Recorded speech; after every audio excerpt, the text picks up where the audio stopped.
Señor presidente, su turno de dúplica.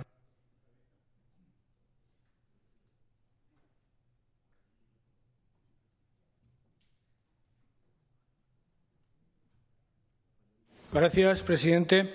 Antes de entrar en algunos de los asuntos que usted ha comentado, señor Pérez, permítanme que, casi siguiendo el hilo de mi anterior intervención, hable de dos asuntos que usted señalaba al principio y que me parecen relevantes. Uno de ellos es el de las residencias. Ayer yo di datos que a alguien le han molestado, no sé por qué, porque los esgrimía simplemente para hablar del buen trabajo que han desarrollado los profesionales de las residencias a pesar de las dificultades, apoyados por los departamentos de Ciudadanía y Sanidad. Pero lo cierto es que las estadísticas son las que son y en términos de letalidad comparativamente se demuestra que las residencias aragonesas han resistido mejor que la media española y sobre todo muchísimo mejor que lo que ha ocurrido en otras comunidades autónomas. Ayer, 28 de octubre o antes de ayer, había 70 centros residenciales con mayores afectados por brotes, de un total de 288, es decir, el 76% de los centros está libre de brotes. Había 86 residentes positivos de un total de 22.000 residentes, el 3,66, y 328 trabajadores de un total de 8.900, lo que supone el 3,7.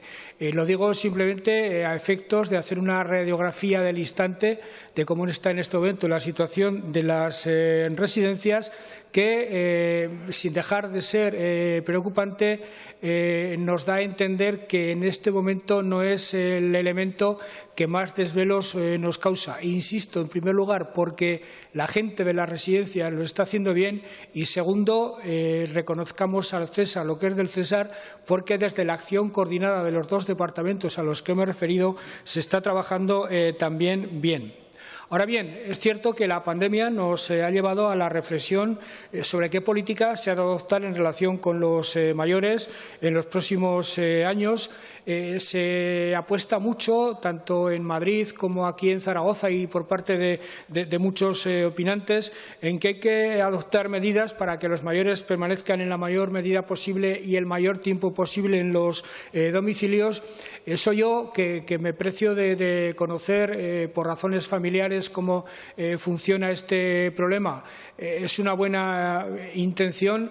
Eso hace mucho tiempo que está instalado entre los servicios sociales, pero lo cierto es que seguirá habiendo residencias cada vez más centradas, lógicamente, en personas que ya no pueden estar en casa. A estas alturas tenemos claro que hay que modernizar esas residencias. Tenemos claro que el personal tiene que ganar mejores salarios.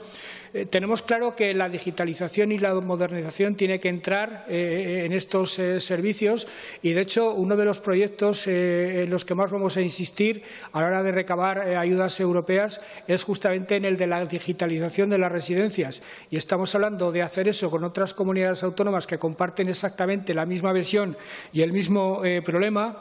Necesitamos que el Gobierno de España por fin cumpla con su compromiso en relación con la financiación de la Ley de Dependencia y parece que los presupuestos del año 2021 van bien encaminados en esa dirección para que sea más fácil la financiación de ese nuevo modelo residencial, pero en todo caso habrá que esperar al resultado de la comisión que se ha creado aquí en las Cortes de Aragón para que, entre las ideas que ya tiene el propio departamento, la que tienen las organizaciones de las residencias y la que puedan aportarse desde estos grupos parlamentarios, seamos capaces de hacer una ley de ordenación de las entidades privadas de servicios sociales que ya está tomada en consideración, que habrá que mejorar con esas aportaciones a las que me he referido y que ha de suponer, insisto, mejora de equipamientos, ratios y retribuciones. Y también les puedo dar a las gentes de las residencias, tanto de discapacitados como de mayores, una buena noticia.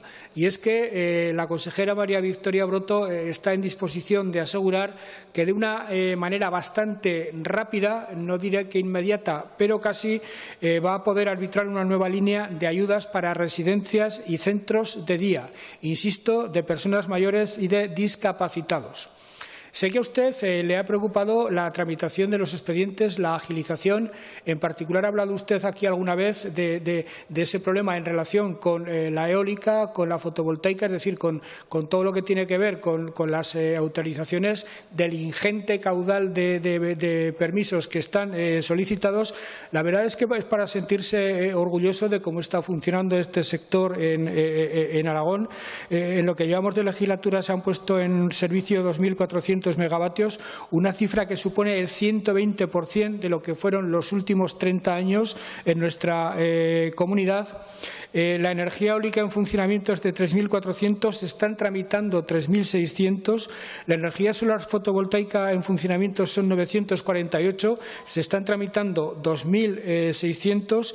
El grado de abastecimiento de Aragón está en el 30%, es decir, el funcionamiento cabe definirlo como mínimo de estar produciéndose a velocidad de crucero, pero somos conscientes de que tenemos que ser mucho más ágiles en la tramitación de los expedientes, en la tramitación de las autorizaciones, y a tal fin se coordinó por parte del consejero que se ocupa de las cuestiones de función pública con el vicepresidente Aliaga y con el consejero Olona una manera de agilizar estos expedientes a través del INAGA y a través de la Dirección General de Energía, con la incorporación de funcionarios, con el redoble de esfuerzos en los dos ámbitos, y creo que eso está ya surtiendo efecto. Y por terminar el capítulo de las energías renovables, he de decirle que algo en lo que Aragón ha sido pionero desde hace muchos años, me refiero a la cuestión del hidrógeno, los nuevos imperativos económicos, los nuevos fondos europeos, las nuevas directrices europeas lo están poniendo en valor otra vez, y el Departamento de Industria trabaja en la elaboración de un plan director del hidrógeno 21-25 que nos puede dar muy buenas noticias en los próximos años. Por lo demás, señor Pérez, decía usted que las medidas que se aprueben la semana que viene en relación con el sector de la hostelería, del ocio, etcétera, etcétera, no hay que excluir a nadie y, evidentemente, se trata de que en el cómputo final nadie quede excluido. En todo caso, parece razonable que las nuevas medidas complementen a las medidas que se tomaron anteriormente para que el reparto final de los fondos y de las ayudas sea justo, sea ecuánime y sea proporcional para todos.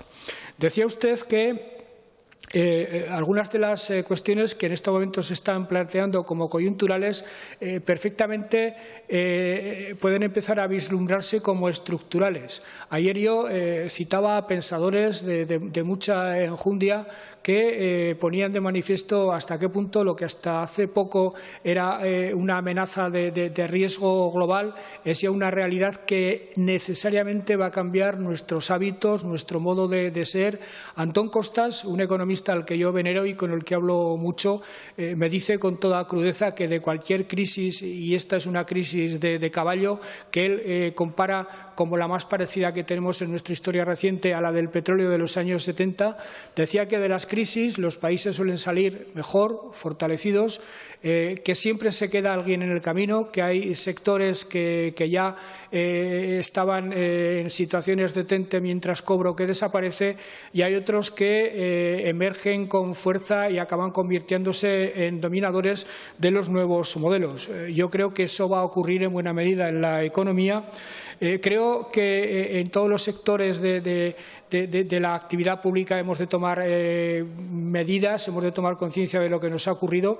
Hasta ahora, por ejemplo, la educación sanitaria de los niños, niñas y adolescentes era ni siquiera una María, era algo que pasaba absolutamente desapercibido, y lo cierto es que yo empiezo a pensar que algo tendrá que ver con la inconsciencia de nuestros jóvenes y de buena parte de la población española en relación con los jóvenes de otros países, sobre todo del norte de Europa, el hecho de que aquí, en las escuelas y en los colegios, la educación sanitaria brilla por su ausencia, y quizá ha llegado el momento de que esta enseñanza pase a ser fundamental fundamental porque ahora estamos con el coronavirus, pero quién sabe si en el futuro no tendremos que empezar a habituarnos a convivir con este tipo de enfermedades de transmisión no solo comunitaria, sino mundial, y desde luego será bueno tener poblaciones perfectamente preparadas para ello.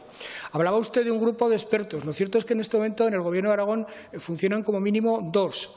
En la Consejería de Economía funciona uno, referido fundamentalmente a la cuestión de las repercusiones económicas y sociales del virus, y en la Consejería de Universidad está funcionando otro grupo muy bien ordenado, muy bien preparado, multidisciplinar, que también puede dar excelentes resultados. En todo caso, de lo que se tratará es de integrar los trabajos que se hagan desde todos los puntos de vista, conectarlos absolutamente con quien fundamentalmente se ha de ocupar siempre de la gestión de la sanidad, y de ahí procurar que emanen en la mayor medida posible los protocolos que rijan a la hora de tomar medidas. Lo de los temporeros es algo que nos viene preocupando desde el principio mismo de la crisis. De hecho, yo planteé ya en marzo al presidente Sánchez y a mis colegas autonómicos que la recogida de la fruta nos podía causar problemas. Lo cierto es que por desgracia, acerté en mi pronóstico. Los problemas fueron incluso mayores de los que yo pensaba.